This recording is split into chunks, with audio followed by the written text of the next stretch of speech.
ब्रज भूमि का रहस्य।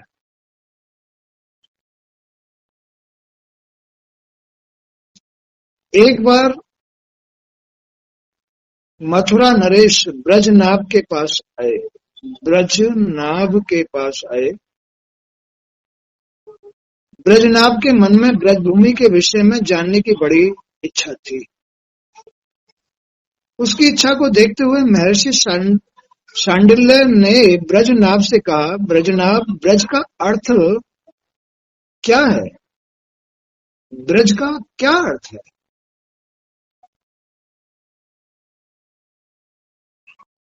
उन्होंने उसका अर्थ बताया, व्याप्ति, व्यापक, सर्वव्यापक। ब्रज इतना महत्वपूर्ण है। ब्रज इतना महत्वपूर्ण है।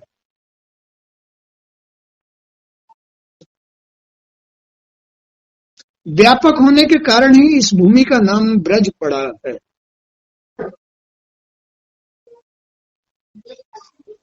ब्रज में भगवान श्री कृष्ण ने, परमात्मा ने जन्म लिया था, इसलिए वो भूमि ब्रज कहलाती है, व्यापक कहलाती है। संसार में भगवान की जन्म भूमि प्रसिद्ध है, व्यापक है, उसका असर पूरे संसार में व्यापक है। ब्रज का, ब्रज कोई साधारण चीज नहीं है। ब्रज भगवान की, परमात्मा की जन्म भूमि है, श्री कृष्ण की जन्म भूमि है, इसलिए ब्रज महत्वपूर्ण है, व्यापक है। ब्रज का अर्थ व्याप्ति से है, पूरे संसार में व्याप्त है, इसलिए इसका नाम ब्रज पड़ा है। तीन गुणों से परे जो परमात्मा है, तीन गुणों से परे जो परमात्मा है वही व्यापक है। ये जो ब्रज है,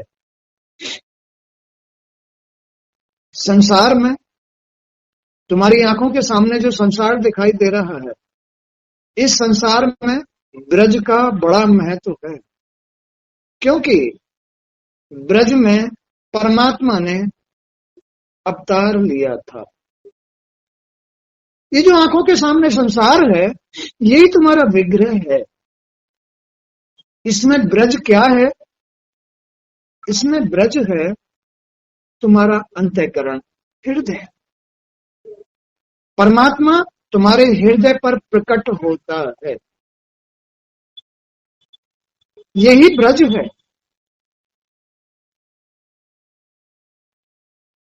इसलिए इस हृदय का नाम ब्रज पड़ा।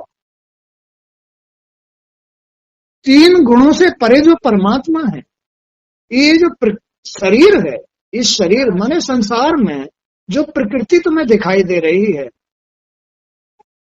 जल, वायु, अग्नि, सूर्य, प्रकाश, सब ये प्रकृति का स्वरूप चमत्कार है।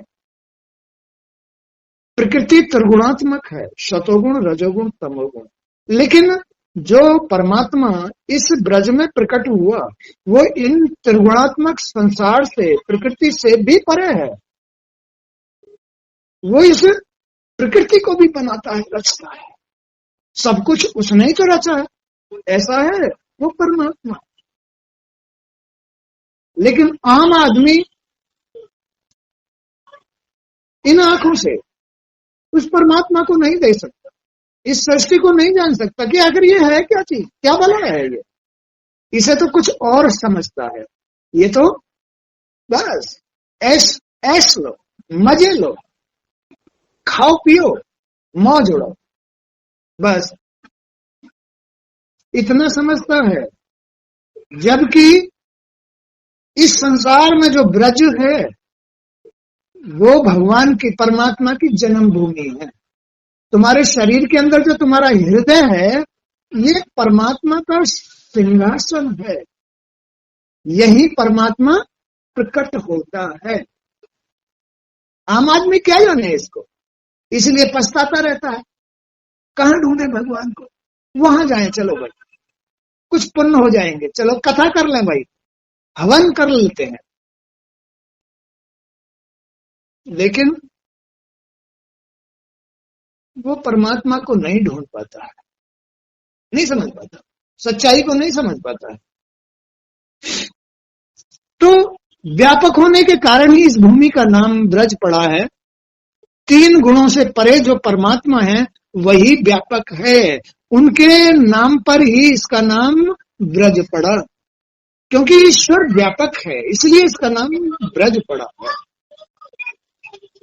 ब्रज का अर्थ है व्यापक, सर्वव्यापी, पूरे संसार में। यही से परमात्मा पूरे संसार को अपना प्रभाव दे रहा है।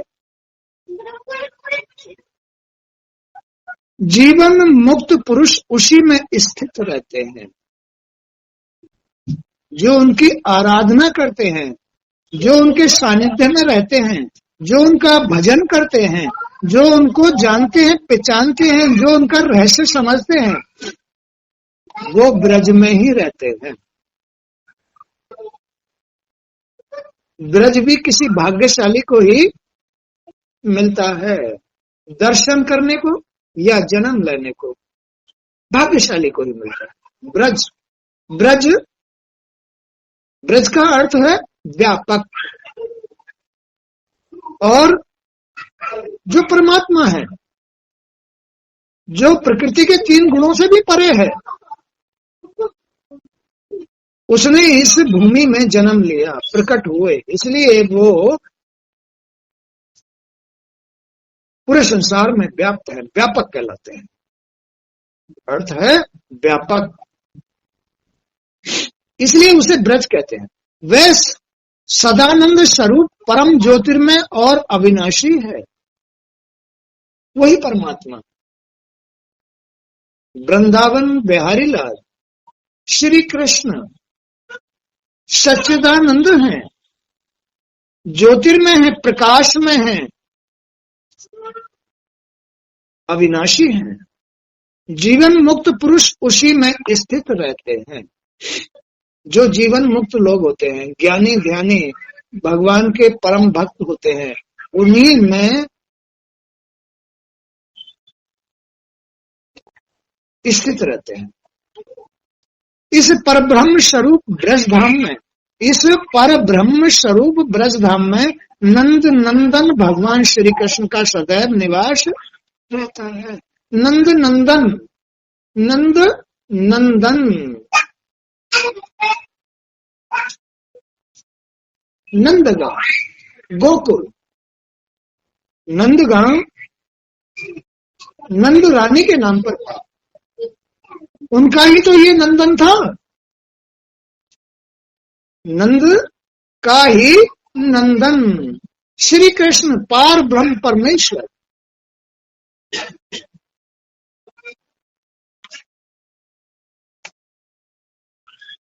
वे ही नंद के आत्मा राम है, आप्त काम है, परमेश्वर है। उनका एक एक अंग सच्चिदानंद स्वरूप है। नंद नंदन श्री कृष्ण का, पार ब्रह्म परमेश्वर का, जो ब्रज में अवतरित हुए, जो नंद नंदन कहलाते हैं, उनका एक एक अंग सच्चिदानंद स्वरूप है। वे आत्मा राम हैं, सबकी आत्मा है। वो आप्त काम है, आप्त काम, वही सबके काम है, इच्छाएं हैं, सबकी इच्छा पूरी करने वाले हैं, परमेश्वर हैं। प्रेम रस में डूबे रसिक गण ही सदैव उनका यहाँ अनुभव करते हैं। जो उनसे प्रेम करते हैं, जो उनके रसिक हैं, जो उनके भक्त हैं, केवल वही वृंदावन में उनका अनुभव करते हैं, दर्शन भी करते हैं। वृंदावन में उनके रसिक, बहुत लोग बड़े संत रहते हैं वृंदावन के अंदर, बड़े महापुरुष रहते हैं। ब्रज में गोवर्धन भी है, ब्रज में वृंदावन भी है, ब्रज में मथुरा भी है, जहां कंस की जेल में श्री कृष्ण अवतरित हुए थे, जहां नंद के यहाँ वो बड़े हुए थे, गोकुल में उन्होंने गाय चराई थी। वहां के लोग उन भगवान श्री कृष्ण के दर्शन करते हैं। प्रेम रस में डूबे रसिक गण ही सदैव उनका यहाँ अनुभव करते हैं। भगवान श्री कृष्ण की आत्मा राधिका जी थी। भगवान श्री कृष्ण की आत्मा ही राधा है। आत्मा सच्चाई जिनसे वो प्रकट हुए, जिनके लिए वो प्रकट हुए, श्री कृष्ण आत्मा राम। तो श्री कृष्ण की जो आत्मा थी वो श्री राधा थी। उनसे रमण करने के कारण ही रस मर्मज्ञ ज्ञानी पुरुष उन्हें आत्मा राम कहते हैं। आत्मा राम, राधा के साथ उन्होंने रमण किया, उनको उनके साथ में उन्होंने लीलाएं की, राधा के साथ में रास लीलाएं की, उनके साथ रमण किया, उनमें विलय रहते थे, उनसे प्रेम करते थे। इसलिए उन्हें अपनी आत्मा राधा का राम कहा जाता है। राधा का राम, आत्मा राम। उनकी आत्मा राधा थी। राधा उनकी आत्मा, उनकी जान थी, उनके प्राण थे। इसलिए श्री कृष्ण को आत्मा राम कहा जाता है, राधा का स्वामी कहा जाता है।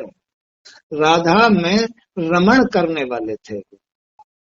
वो राधा क्या थी? वो प्रकृति की शक्ति थी जिसमें पवित्रता थी, शुद्धता थी, जो सर्वशक्तिमान थी, ब्रह्म शक्ति। उसमें वो रमण करते थे। अपनी ब्रह्म, अपनी शक्ति में, अपनी आत्मा में, राधा में वो रमण करते थे। ऐसा है ब्रज जिसमें राधा प्रकट हुई। राधा ने जन्म लिया, भगवान प्रकट हुए, वो राधा के साथ रमण करते थे। भक्त जन उनका अनुभव करते थे, आज भी अनुभव करते हैं, आज भी उनके दर्शन करते हैं। बड़े बड़े सिद्ध महात्मा, महापुरुष, भक्त लोग, उनसे प्रेम करने वाले, उनके रसिक ब्रज में आज भी उपस्थित हैं। ब्रज का अर्थ है व्यापक, जो पूरे संसार में व्यापक है। इसका जो कण कण है, इसके अंदर जो मिट्टी का कण कण है, वो पूरे संसार की जान है, पूरे संसार की पवित्रता है। क्योंकि ब्रज में आप तो परमात्मा ने प्रकट हुए, वो इसलिए पूरे संसार की वो जान है। तो भगवान श्री कृष्ण की आत्मा राधिका जी हैं। उनसे रमण करने के कारण ही इस मर्मज्ञ ज्ञानी पुरुष उन्हें आत्मा राम कहते हैं। श्री कृष्ण को आत्मा राम। राजन, काम शब्द का अर्थ है कामना से। काम, जो सांसारिक पुरुष होते हैं उनके अंदर इच्छाएं होती हैं, कामाशक्ति होती है, काम इच्छाएं होती हैं। तो काम शब्द का अर्थ है कामना से, इच्छाओं से, वासनाओं से। ये कामना अभिलाषा अथवा इच्छा कहलाती है। ये कामना अभिलाषा कहलाती है, इच्छाएं कहलाती हैं, अथवा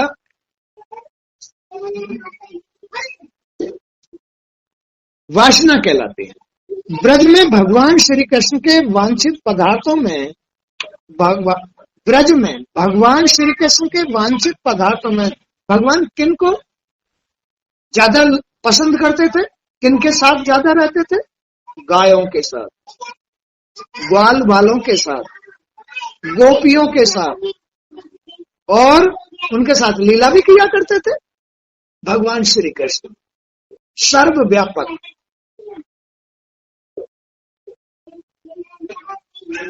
आज भी ब्रज में भगवान की उपस्थिति है। उनके रसिक आज भी उनकी भक्ति करके उनमें आनंद लेते हैं। भगवान श्री कृष्ण की जो इच्छित वस्तुएं थी, इच्छित वस्तुएं गाय थी, ग्वाल वाले थे, गोपियां थी, राधा थी, उनके साथ रमण किया करते थे और किसी से मतलब नहीं रखते थे। और तो उन्हें देख देख करके बस अनुभव करते थे कि आखिर ये क्या चीज है। उनमें आनंद लेते थे, उनकी भक्ति करते थे।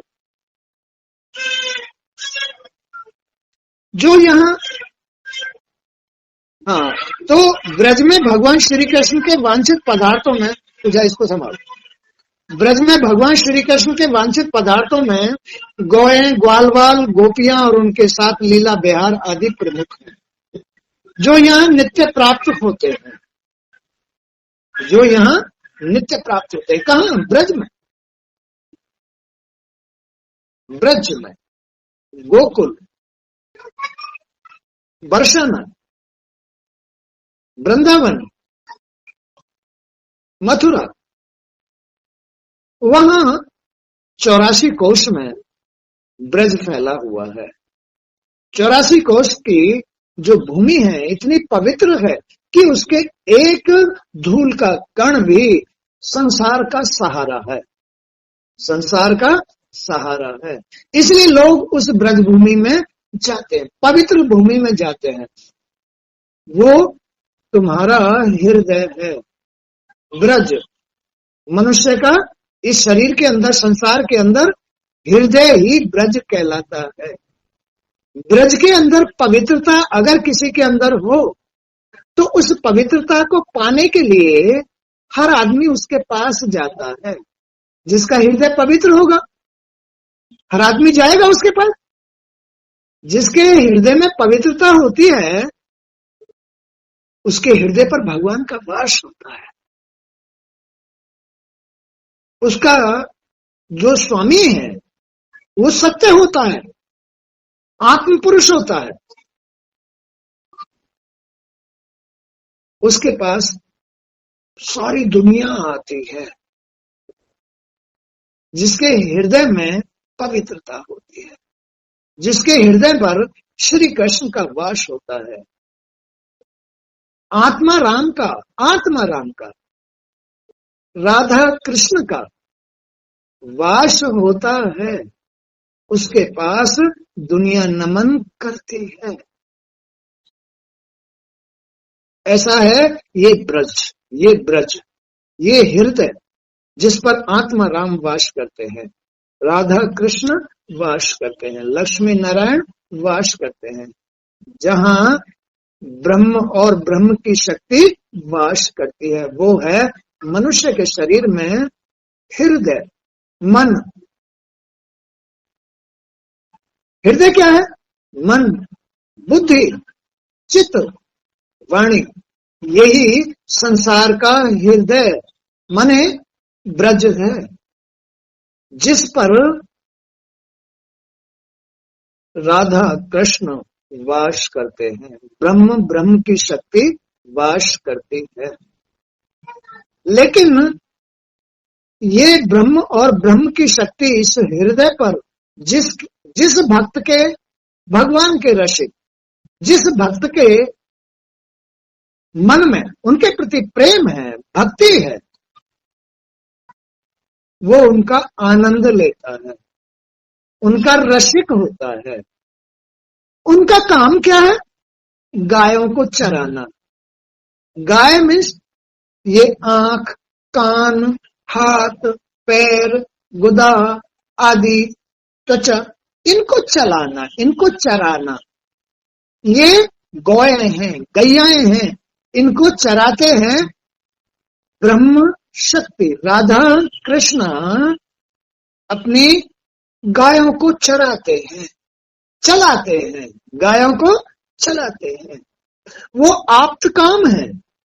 वो श्री कृष्ण पार ब्रह्म परमेश्वर इस पूरे संसार का आधार है, आत्मा राम है, आत्मा है। वो किससे प्रेम करते हैं?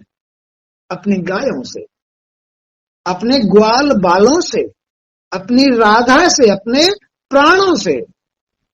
राधा ही उनके प्राण हैं, ब्रह्म के प्राण। इस शरीर में हृदय पर जो बैठे हुए, इस संसार में हृदय पर बैठे हुए श्री कृष्ण आत्मा राम, आत्मा उनकी प्रिया है, तो प्राण रूपी राधा है।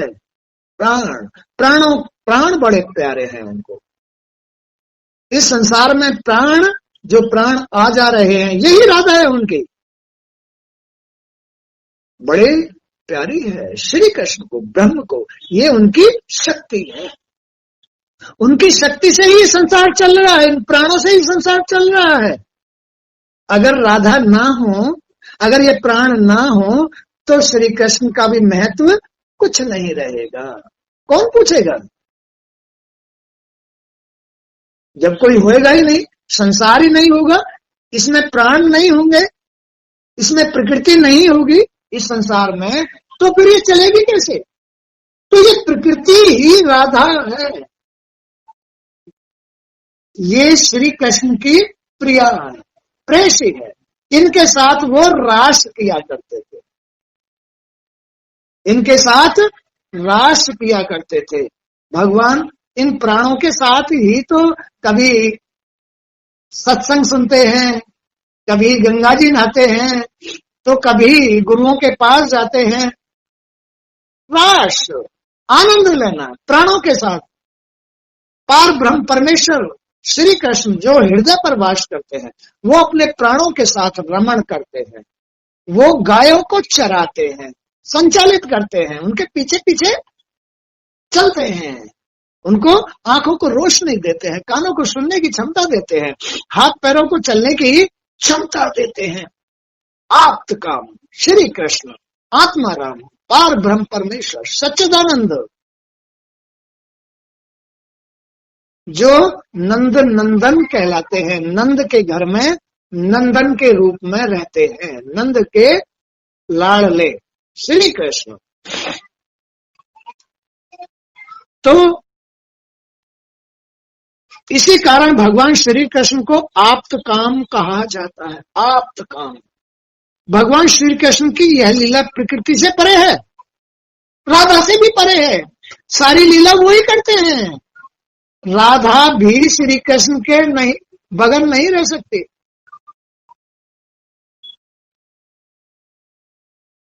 राधा भी श्री कृष्ण के बगैर नहीं रह सकती। श्री कृष्ण भी राधा के बगैर अधूरे हैं। तो भगवान श्री कृष्ण की यह लीला प्रकृति से परे है, राधा से भी परे है। वे जिस समय प्रकृति से खेलने लगते हैं, उस समय अन्य लोग भी उनकी लीलाओं का अनुभव करने लगते हैं। अन्य लोग भी जब हृदय पर भगवान वास करके अपने प्राणों के साथ जब लीला करते हैं, प्रकृति के साथ लीला करते हैं,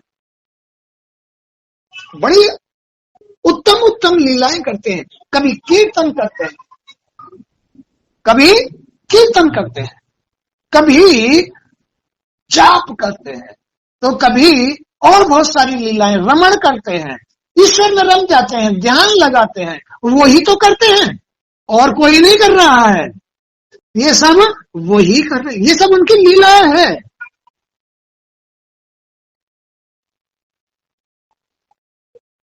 भगवान श्री कृष्ण की यह लीला प्रकृति से परे है। जो इस संसार के अंदर प्रकृति है उससे भी परे है, वो इनके भी स्वामी हैं। प्रकृति से भी परे ब्रह्म है श्री कृष्ण। उनकी लीला इस प्रकृति से भी परे है। इतनी विचित्र लीला है। प्रकृति भी उनमें ही निर्मित हुई है। ब्रह्म की ही शक्ति, शक्ति ही प्रकृति है। प्रकृति त्रिगुणात्मक है। बस ये बात है।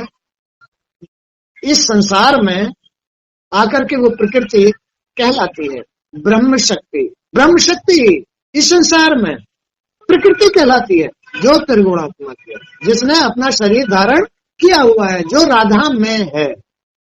इन प्राणों ने शरीर धारण किया हुआ है, इसलिए ये प्रकृति त्रिगुणात्मक है। बोलो बात सही है?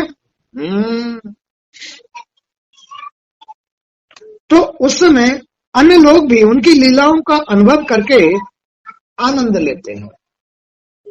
प्रकृति के साथ होने वाली लीला में ही, प्रकृति के साथ ही तो लीला होती है।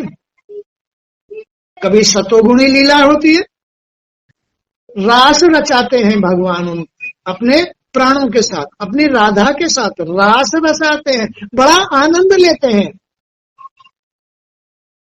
बोलो लेते हैं, है ना? सतोगुण में जब प्रकृति सतोगुण में होती है, जब जीव सतोगुण का साथ लेता है तो बड़ा आनंद आता है। गृहस्थी में भी ऐसा ही होता है, भक्तों में भी ऐसा ही होता है, भगवान में भी ऐसा ही होता था। भगवान राधा के साथ, श्री कृष्ण पार ब्रह्म परमेश्वर अपने प्राण रूपी राधा के साथ सतोगुण में रास रचाया करते थे, खुशी खुशी रहा करते थे राधा के साथ। जब घर के अंदर स्त्री पुरुष सतोगुण में होते हैं तो कितने खुश होते हैं, आनंद के साथ होते हैं। स्त्री पुरुष बड़ी गहरी गहरी बातें बतलाते हैं, है ना? बड़ा प्रेम भाव से रहते हैं, बड़ी मीठी मीठी बात करते हैं। ऐसे ही सतोगुण में भगवान श्री कृष्ण और राधा रास रचाया करते थे, रास रचाते।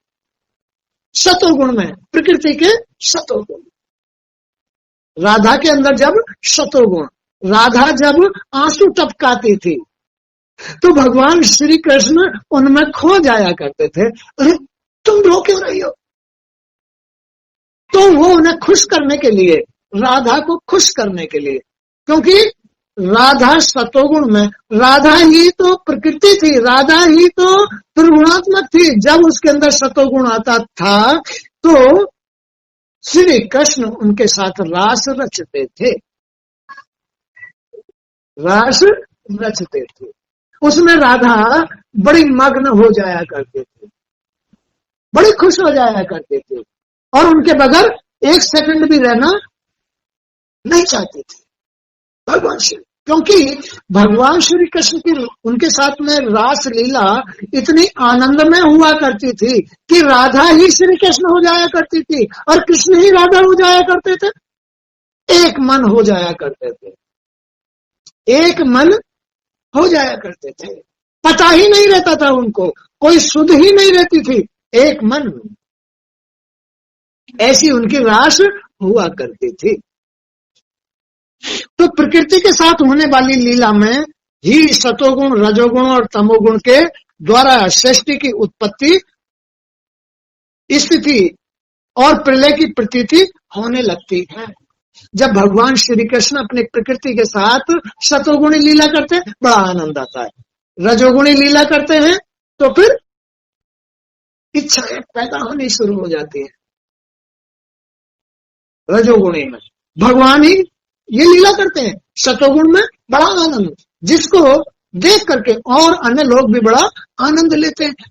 रजोगुणी सृष्टि में अब एक स्त्री पुरुष जैसे होते हैं, एक स्त्री पुरुष में जब सतोगुणी लीला होती है तो बड़ी गहरी गहरी बातें होती है।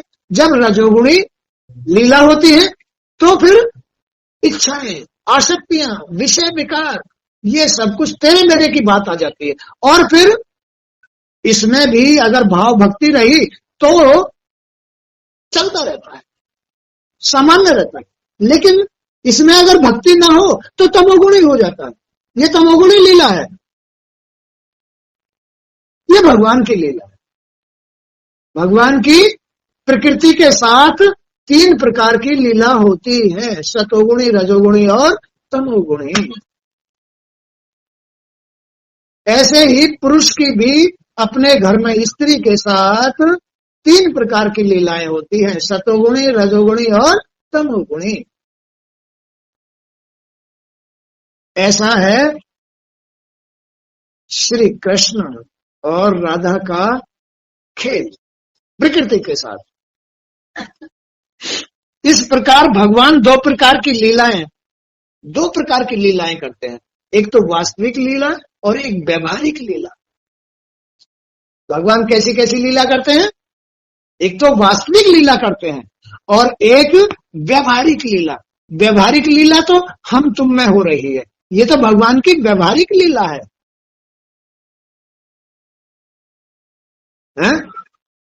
क्या है व्यवहारिक लीला? किसी के साथ बैठ करके बात करना, किसी के पास जाना, कोई जरूरत किसी से निकालना, या अपने बड़ों की सेवा करना, अपने घर में अपने बच्चों के साथ, स्त्री के साथ प्रेम से रहना, ये सब व्यवहारिक लीला है। क्या है ये? भगवान की व्यवहारिक लीला है। एक वास्तविक लीला है जिसे व्यवहारिक आदमी नहीं समझ पाता है। वास्तविक लीला क्या है? वो गायें चराते हैं, वो ग्वाल वालों के साथ रहते हैं, उनको धोखा नहीं देते, कभी धोखा नहीं देते ग्वाल वालों को। ग्वाल वाल कौन है? जो उनके मित्र हैं। मित्र, ग्वाल वाल, देवता, मन, बुद्धि, विचार, दया, धर्म, ये सब उनके मित्र हैं, देवता शक्तियां हैं। ये इनके साथ रहते हैं, गायों को चराते हैं, ग्वाल वालों के साथ रहते हैं, रास रचाते हैं, कभी धोखा नहीं देते। ये है उनकी वास्तविक लीला। इसे आम आदमी नहीं समझ पाता है ना? इसे ये वास्तविक लीला है। तो इस प्रकार भगवान की 2 प्रकार की लीलाएं होती हैं, व्यवहारिक लीला और वास्तविक लीला। तो वास्तविक लीला को स्वयं भगवान और उनके रसिक जन ही जान पाते हैं। जो उनकी वास्तविक लीला हो रही है तुम्हारे साथ में, सबके साथ में वास्तविक लीला, उसे उनके रसिक जान पाते हैं, उनके भक्त लोग जान लेते हैं कि भगवान की वास्तविक लीला है। बड़े सच्चे हैं वो बड़े सच्चे हैं, आत्माराम है, वो परब्रह्म परमेश्वर है, वो किसी को धोखा नहीं देते हैं, वो बीच में किसी को भी धोखा नहीं देते हैं। इसलिए उनको सत्यनारायण, लक्ष्मी नारायण, राधा कृष्ण, ब्रह्म शक्ति कहा जाता है। तो वास्तविक लीला को वो स्वयं जानते हैं या जो उनके रसिक लोग हैं, भक्त लोग हैं, वो समझ सकते हैं। आम आदमी उनकी लीला को नहीं समझता है, जो व्यवहारिक लीला करते हैं।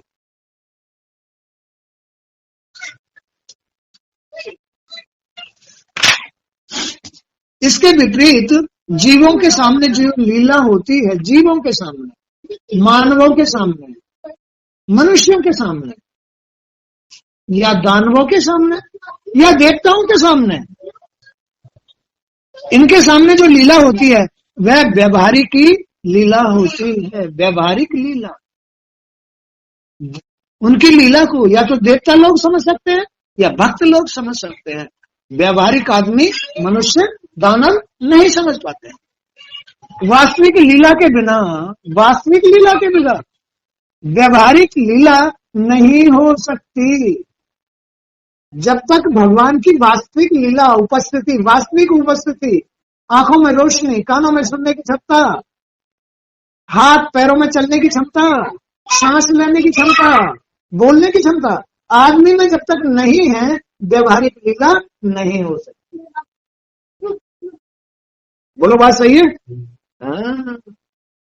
तो ये भगवान की वास्तविक लीला है जो गुप्त है, जिसे मनुष्य नहीं जानता है, आम आदमी नहीं जानता, व्यवहारिक आदमी नहीं समझ पाता कि आखिर ये क्या लीला है। उनकी लीला से वंचित रह जाता है, इसीलिए तो भगवान का धन्यवाद नहीं करता। ये व्यवहारिक आदमी भगवान का धन्यवाद क्यों नहीं करता? क्योंकि उसको इसका ज्ञान नहीं है, वो खाली व्यवहारिक है, इतना ही है बस। भक्त नहीं है भगवान का, व्यवहारिक है, खाली अपना काम चला रहा है, खाली अपना पेट भर रहा है, खाली अपना टाइम पूरा कर रहा है, इसको कहते हैं व्यवहारिक जीवन। भगवान का ज्ञान न होना, उनकी लीलाओं का, वास्तविक लीलाओं का ज्ञान न होना, उनका रसिक न होना, उनका उनमें आनंद न लेना ही व्यवहारिकता है, खाली व्यवहारिकता। व्यवहारिक आदमी उनकी वास्तविक लीला को या उनको वास्तविक रूप को, आधार को नहीं समझ सकता कि उनकी कृपा है तो हम चल रहे हैं, उनकी दया है तो हमारी आंखें खुल रही हैं, कान सुन रहे हैं, वाणी बोल रही है, और ये ज्ञान वही, अरे कैसी ज्ञान की बातें कर रहे हैं वो, कैसी गहरी गहरी बातें बता रहे हैं। कभी वो निष्काम भाव बातें बताते हैं, कभी वो सकाम भाव बातें बताते हैं, कभी वो व्यवहारिक बातें बताते हैं, तो कभी वो वास्तविक बातें बताते हैं। भाई है? कैसी कैसी बातें बताते हैं वो, है? उनको ही सारा ज्ञान है, आदमी को क्यों नहीं है ये सारी बातें? क्यों? क्योंकि उनके साथ प्रेम नहीं है। ये व्यवहारिक आदमी उनसे प्रेम नहीं करता है, उनकी भक्ति नहीं करता है, इसलिए प्रवृत्ति बुरी आदतों में ही रम जाता है। अगर उसके अंदर वास्तविक लीला जानने की क्षमता आ जाए, वास्तविक लीला, तो वो निवृत्ति परक कर्म में आ जाता है, उनसे प्रेम करने लगता है और उनकी वास्तविक लीला को तुरंत जान करके आनंद लेना शुरू कर देता है। ये है निवृत्ति, ये है निवृत्ति। निवृत्ति में ही वो वास्तविक आनंद लेता है, वास्तविक रमण करता है। राधा और श्री कृष्ण में वास्तविकता ही तो थी, सच्चाई तो थी, इसलिए वो एक दूसरे को जानते थे, रास रचाया करते थे। ऐसे भक्त लोग होते हैं। जब भक्त लोग भगवान को जान लेते हैं कि वो ब्रह्म है, वो हमारी आत्मा है, जान है हमारी, तो फिर उनसे वो प्रेम करते हैं, उनके लिए जीते हैं, स्नान करते हैं, शौच जाते हैं, साफ सफाई ऊपर से अंदर से साफ सफाई करते हैं, सत्संग सुनते हैं, फिर वो व्यर्थ में सोच नहीं लेके आते हैं भगवान के प्रति। ये व्यावहारिक लोगों में क्या होता है, कभी रूठ जाते हैं। किससे रूठ रहे हैं वो उससे ही रूठ रहे हैं, नखरे दिखा रहे हैं, भगवान को नखरा दिखा रहे हैं, जैसे भगवान के साथ बहुत बड़े एहसान कर रखे हो, बड़ी भक्ति कर रही, बड़ी बड़ी भक्ति कर रखी हो, हैं? जैसे भगवान को बहुत सेवा करते हो, बड़ी उनकी, हैं? ऐसे नखरे दिखाते हैं, उनके साथ छल करते हैं, उनसे झूठ बोलते हैं, उनसे ही तो बोलते हैं। ये व्यवहारिक लीला है। अभी उनको जानता नहीं है व्यवहारिक लीला में, जब उसको जान जाएगा तो एकदम से अरे हम किसके साथ छल कर रहे हैं, जो हमें जिंदा रखे हुए, जो हमें देखने की रोशनी दे रहा है, जो हमें सुनने की चलने की क्षमता दे रहा है, हम उसके साथ ही छल कर रहे हैं, हम उसके साथ ही धोखा कर रहे हैं, हम उसकी कोई सेवा ही नहीं कर पा रहे। अरे हम क्या कर रहे हैं? अरे राम राम राम राम। जीवन तब उसको अकल आती है कि हमारा तो जीवन ही बेकार है, व्यर्थ जीवन है हमारा तो। जब उसको ग्लानि होती है अंदर, जब जानता है इस बात को, जब इस बात को जान लेता है कि हर बात का आधार तो हमारा स्वामी है, हमारे हृदय पर ईश्वर है, वो ईश्वर ही बस सब कुछ देख रहा है और हम बहुत बड़ी भूल में हैं, हम बहुत बड़ी भूल में हैं। तो वह व्यावहारिक ही, हाँ, इसके विपरीत जीवों के सामने जो लीला होती है वह व्यावहारिक की लीला होती है। वास्तविक लीला के बिना व्यवहार की लीला का कोई महत्व नहीं है। जब तक वास्तविक लीला को आदमी नहीं समझता है, इस व्यवहारिक लीला का कोई महत्व नहीं है। पापड़ कूटते रहो, मेहनत करते रहो, डंडे खाते रहो, गाली खाते रहो, अपमान कराते रहो, बगैर वास्तविक लीला को जाने, उसको अपनाए, इस व्यवहारिक लीला का कोई महत्व नहीं है जीवन में। जीवन व्यर्थ हो जाता है। बोलो, हो जाता है। हाँ। जबकि व्यवहारिक लीला का वास्तविक लीला के क्षेत्र में प्रवेश असंभव है। इस व्यवहारिक लीला का वास्तविक क्षेत्र में प्रवेश बड़े प्रयास से, बड़ी पवित्रता धारण करने से, तब ये व्यवहारिक लीला अंदर घुसती है, वास्तविक लीला को जानती है। ऐसे नहीं जानती है, स्वार्थ में नहीं जान सकती, लोभ में नहीं जान सकती।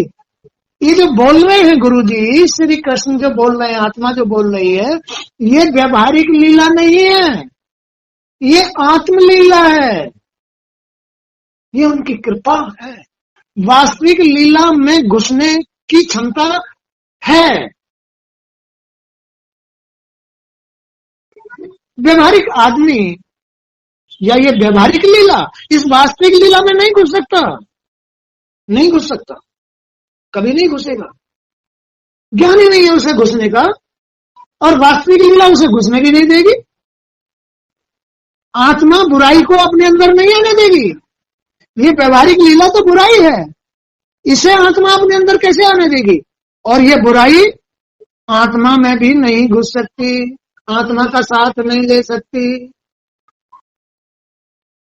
ये व्यवहारिक लीला है, इसका कोई महत्व नहीं है। समय बर्बाद करना है, समय जीवन बर्बाद करना है, समय बर्बाद करना है, जीवन बर्बाद करना है। उसे कुछ प्राप्त नहीं हो रहा है। उस जीव को इस व्यवहारिक लीला से, जब तक वो वास्तविक लीला को नहीं समझता, उसको रोज धन्यवाद नहीं करता, जब तक उसका एहसान नहीं मानता, जब तक उसकी शरण में नहीं रहता, जब तक उसका सेवा नहीं करता, उसकी अपनी वास्तविक लीला को, उनकी वास्तविक लीला को नहीं समझ रहा है, तो ये व्यवहारिक लीला तो व्यर्थ की लीला है, अहंकार की लीला है। ये तो अहंकारिक लीला है, तुम्हारी लीला है, भूल की लीला है। व्यवहारिक लीला तो, वास्तविक लीला को समझो। भगवान श्री कृष्ण ने क्या क्या किया, क्यों अवतार लिया, क्या क्या किया उन्होंने, उनकी वास्तविक लीला देखो, समझो, उसमें आनंद लो। तो तुमने भगवान की जिस लीला को देखा है वह व्यवहारिक की लीला है। खाली ब्रज में उन्होंने जन्म लेकर के जो लीलाएं की, वो सब व्यवहारिक लीलाएं थी। गाय चराना, ये तो आंखों के सामने की लीलाएं थी।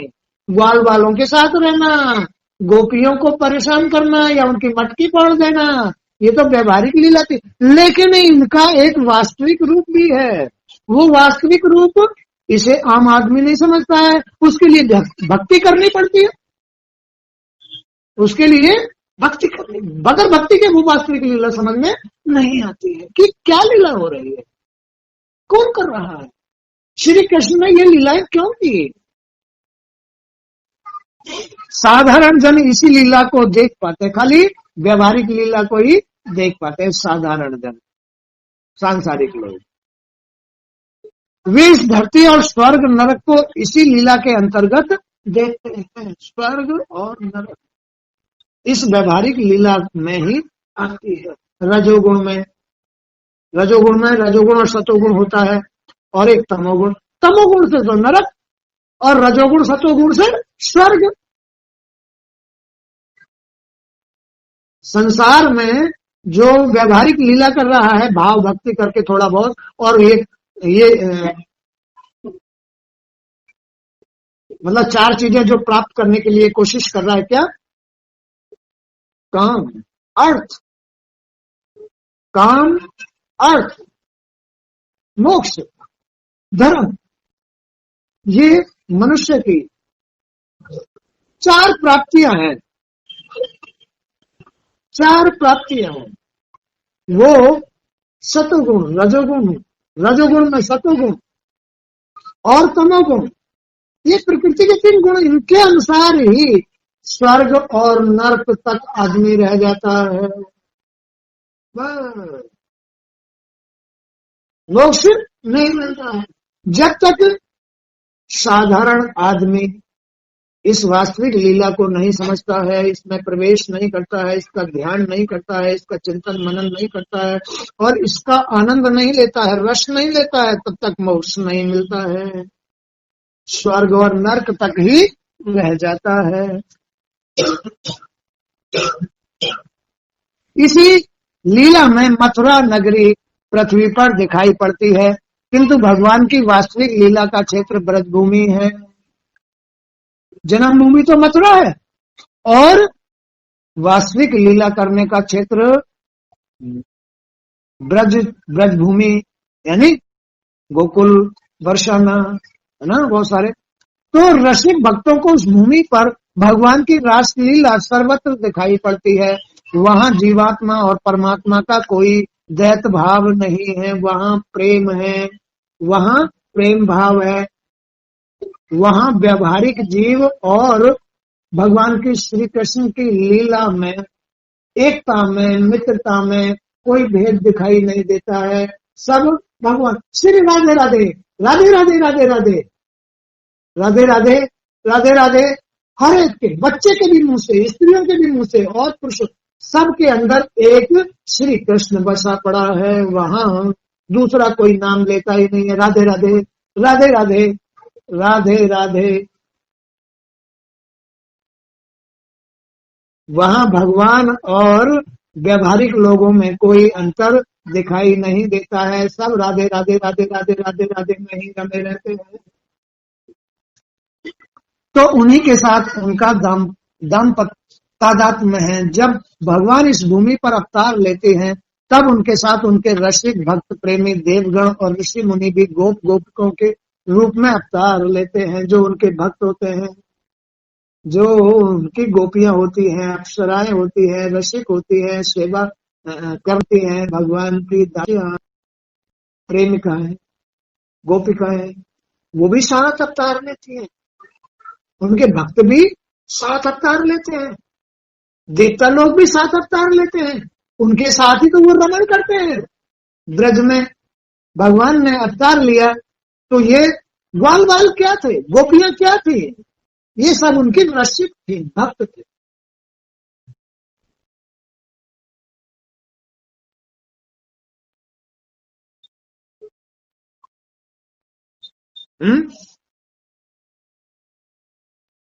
तो जो लोग व्यवहारिक लीला में स्थित हैं, वे वास्तविक लीला का दर्शन पाने के अधिकारी नहीं हैं।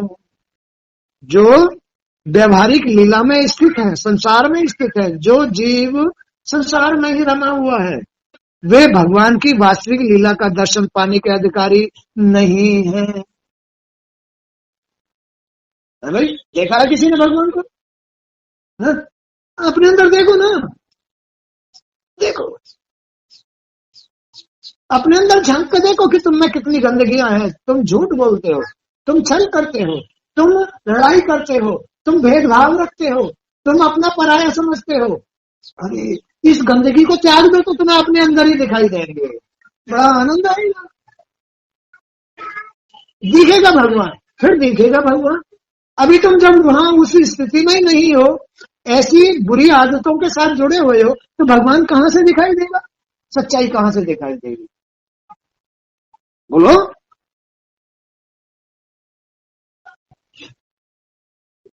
बताओ कौन आदमी सच्चा है? हाथ उठाओ, बोला कौन आदमी सच्चा है? हैं? हैं? तुम सच्चे हो? झूठे हैं। ये जीव झूठा है और फिर कहता है मैं सच्चा हूं। यही तो भूल है, और क्या भूल है कि मैं सच्चा हूं, मैं झूठा नहीं हूं, फिर भी झूठा है क्योंकि उसको ज्ञान नहीं है, क्योंकि उसको वास्तविक लीला का ज्ञान नहीं है, उसमें रमा हुआ नहीं है, इसलिए उसको झूठा ही कहा जाता है। कह रहे हैं जो लोग व्यवहारिक लीला में स्थित हैं, सांसारिक लीला में, मुझे अपना ये काम करना है, मुझे शादी करनी है, मुझे खाना लाना हुआ, कपड़ा नहीं है, काम निकालना, तो ये सब व्यवहारिक लीला है। जो लोग व्यवहारिक लीला में स्थित हैं वे वास्तविक लीला का दर्शन पाने के अधिकारी नहीं है, ईश्वर के, अपनी आत्मा के प्राप्त करने के अधिकारी नहीं है। इसलिए यहाँ आने वाले लोगों को सब और निर्जन वन और भौतिक कर्मों में जुटे लोग ही दिखाई देते हैं, अपने कर्मों में जुटे हुए लोग ही। अरे इसने तो कोठी बना रखी है, अरे इसके पास तो गाड़ी है, अरे इसके पास कोठी बहुत ऊंची है, अरे ये तो बहुत अच्छे ओहदे पर है, अरे ये फलाने का लड़का तो वहां लग गया है, अरे अब तो इसके घर बहुत सारी आमदनी आने लग गई, अरे तो 3-4 बाप बेटे हैं। ये सब भौतिक लोग हैं। भौतिक लोगों में यही तो है, यही भूल है, यही संसार है, यही भेद है, यही अज्ञानता है। मैं आदमी व्यवहारिक क्रियाएं करता है और वास्तविक लीला को नहीं समझ पाता।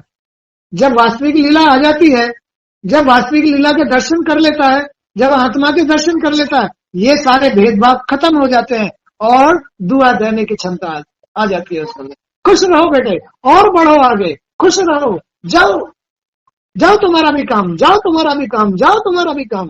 सब ये है वास्तविक लीला के दर्शन। भेद नहीं रहेगा, भूल नहीं रहेगी। अरे ईश्वर तो, आत्मा तो, जब तुम उसको पाना चाहते हो तो फिर अपनी मैं को मिटाओ ना, अपने अहंकार को मिटाओ, करो उसके दर्शन, फिर तुम ही भगवान हो जाओगे, दुआ देने के अधिकारी, वरदान देने के अधिकारी बन जाओगे। कोई तुम्हें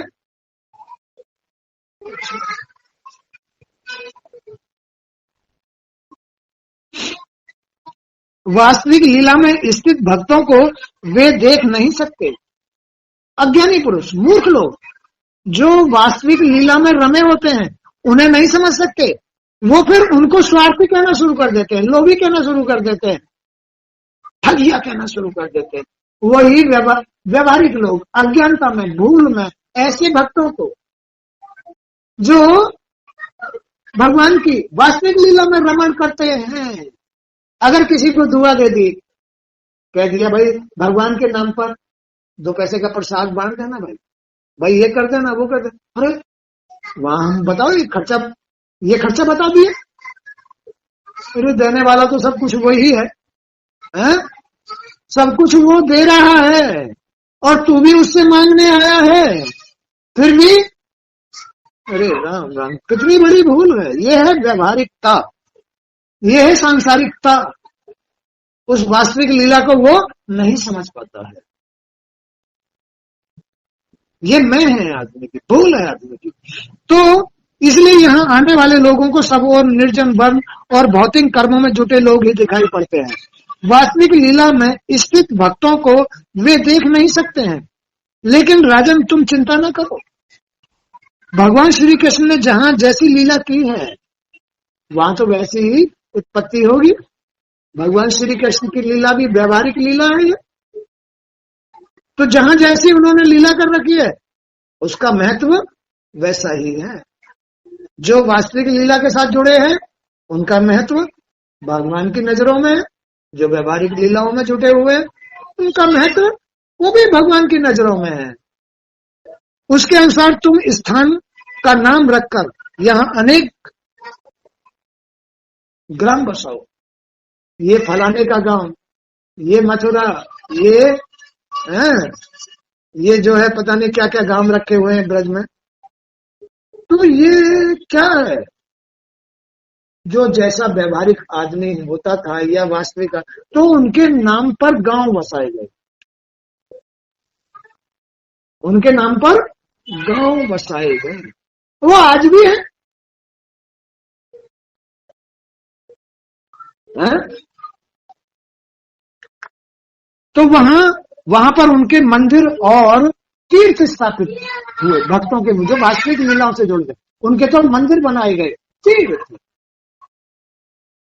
ऐसा करने से तुम्हारे राज्य की प्रजा बहुत सुखी और संपन्न हो जाएगी, तुम्हें भी परम सुख प्राप्त होगा। जो ऐसे कर्म करता है, वास्तविक लीला से जुड़ जाता है और अच्छे अच्छे भक्तों के नाम से मंदिर बनाता है, गांव बसाता है, वो विख्यात हो जाते हैं। करने वाला बड़ा परम सुखी हो जाता है, वहां के रहने सहने वाले उनसे बड़ा लाभ लेते हैं। ये है वास्तविक लीला से ब्रह्म के रसिक, ब्रह्म के मानने वाले आत्म कामी लोग। तो बच्चों,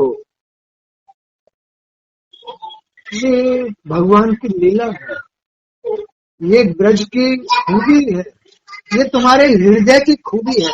तुम्हारा हृदय ही ब्रज है, जिसमें भगवान आके बैठता है, प्रकट होता है, जन्म लेता है। तुम्हारा ये जो शरीर है, ये मथुरा है।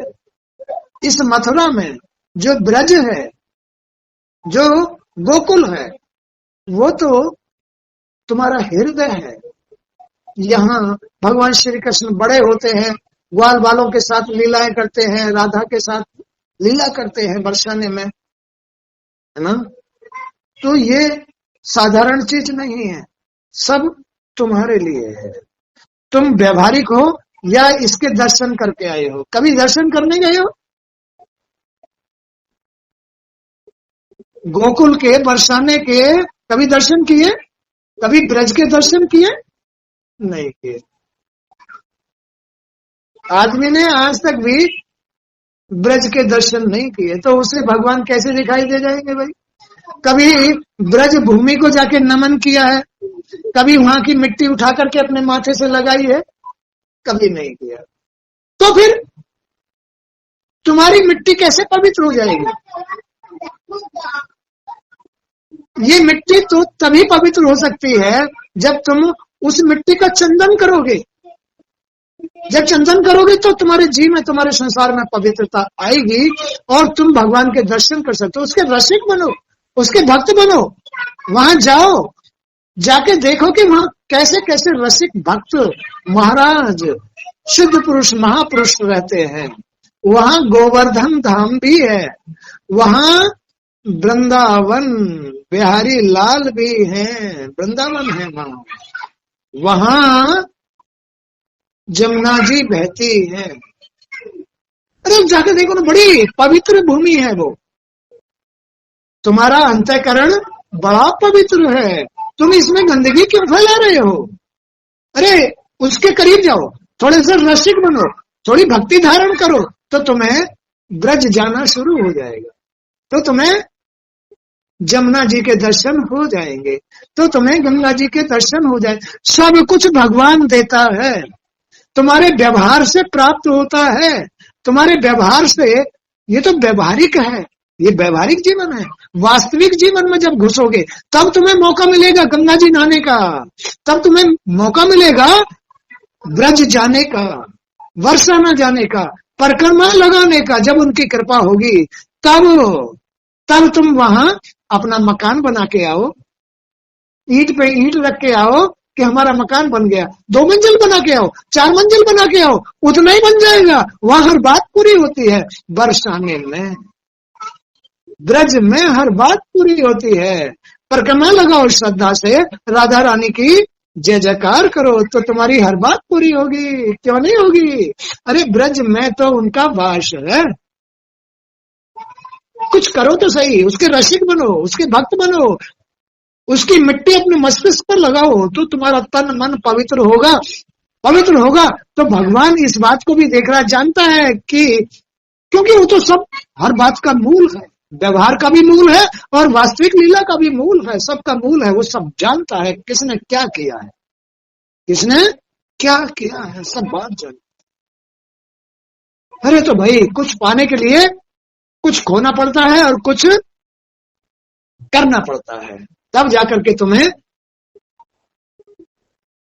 भगवान के दर्शन होते हैं, अपने हृदय पर भगवान के दर्शन होते हैं, अपनी आत्मा के दर्शन होते हैं, तब तुम्हें वास्तविक लीला का पता चलता है, अनुभव होगा कि मेरे अंदर क्या लीला हो रही है, भगवान क्या लीला कर रहे हैं।